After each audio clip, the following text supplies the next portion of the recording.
ایک چور ایک باغ میں گھس گیا اور آم کے درخت پر چڑھ کر آم کھانے لگا۔ اتفاق سے باغبان بھی وہاں آ پہنچا اور چور سے کہنے لگا، او بے شرم، یہ کیا کر رہے ہو؟ چور مسکرایا اور بولا، ارے بے خبر، یہ باغ اللہ کا ہے اور میں اللہ کا بندہ ہوں۔ وہ مجھے کھلا رہا ہے اور میں کھا رہا ہوں۔ میں تو اس کا حکم پورا کر رہا ہوں، ورنہ تو پتا بھی اس کے حکم کے بغیر حرکت نہیں کر سکتا۔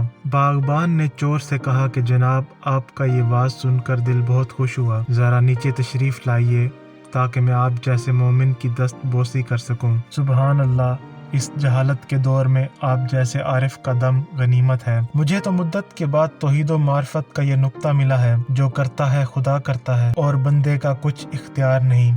قبلہ، ذرا نیچے تشریف لائیے۔ چور اپنی تعریف سن کر پھولا نہ سمایا اور جھٹ سے نیچے اتر آیا۔ پھر جب وہ نیچے آیا تو باغبان نے اس کو پکڑ لیا اور رسی سے درخت سے باندھ دیا، پھر خوب مرمت کی۔